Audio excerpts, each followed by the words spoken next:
Hello साथी, good morning सबैजनालाई। आज मेरो सानो एउटा मिनी भ्लग बनाऊ भनेर उपस्थित भइसकेको छु। साथीहरू कस्तो लाग्छ यसो कमेन्ट गरिदिनु होला। खासै एउटा सानो एउटा मिनी भ्लग, एउटा पावर हाउसकै भिडियो देखाउँ भनेर हजुर समक्ष उपस्थित भइसकेको छु। ल स्टार्ट गरौँ है त भिडियो। ल एक साइडबाट यहाँ भइहाल्यो, एक साइडबाट चाहिँ ढुङ्गालो जनाइ बसिरहेको छ। अहिले बिहानको समय छ, भर्खर घाम आइपुगेको छ है। लगभग यो पावर हाउसको काम चाहिँ स्ट्रक्चरको काम चाहिँ सिभिलको काम चाहिँ सकिसकेको छ। अब यो फाइनल हो। यसको माथि भने चाहिँ ट्रस बस्छ। अब ट्रसको लागि मैले पहिला हजुरलाई देखाइसकेको छु। अब यो आज चाहिँ पहिला तल्लो साइडको केही विषय देखाउँ भनेर हो। यस्तो भइसकेको छ। अब यहाँ काम, यो काम भनेर यो वाल भन्ने चाहिँ काम त्यत्तिकै अहिले बाँकी रहेको छ। बिस्तारै होला। अहिले अब यही स्ट्रक्चरलाई चाहिँ छिटो काम गर्ने भनेर लागि पर्दा देखिन्छ। यहाँको अवस्था फेरि जस्ताको तस्तै हेर्नुहोस्। ल पानी नै पाइन्छ अझै पनि। यहाँ अहिले काम बेला अब गर्न नमिल्ने भएर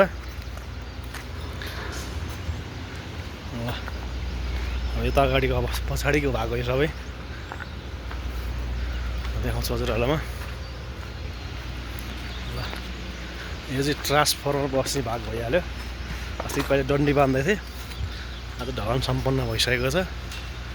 यसमा ट्रान्सफर्मर 27 टनको आइसकेको छ। यो स्विच आउट भन्ने भइहाल्यो। स्विच आउट सबै यो अर्थिङको लागि सब यो बिछाइसकेको छ। यो रड, यो पाता हो, सामान्य पाता, यो अर्थिङको लागि हो। ल यसै गरी भनेको अब यो चाहिँ स्विच आउट सब रेडी भइसकेको छ। अब सामान आउनु बाँकी छ। ल यताको अवस्था भनेको सबै पुरेर फिलिङ गरेर यो रुम भयो। यो सबै कन्ट्रोल रुम भन्छ। यसको लागि सबै रेडी भइसकेको छ। यी डन्डीहरू सब छ, अब ठहर गर्न बाँकी रहेको छ। यो चाहिँ कन्ट्रोल रुम, यहाँ कन्ट्रोल रुम भएर सब काम गर्ने हुन्छ। यसमा चाहिँ अब यता अब लगभग कामहरू खासै छैन, सकिँदै गइसकेको छ। भित्र कामहरू बाँकी छ। सिभिलको काम चाहिँ लगभग सकिनै सकेको जस्तो देखिन्छ। अब यस्तै छ साथीहरू। ल खासै लामो बनाउन त अब खासै केही छैन। ल यत्तिको समय भिडियो हेरिदिनु भयो, अन्त्यसम्म हेरिदिनु भयो, हजुरलाई धेरै धेरै धन्यवाद। ल यो भिडियो मन परेमा लाइक सेयर गरिदिनु होला।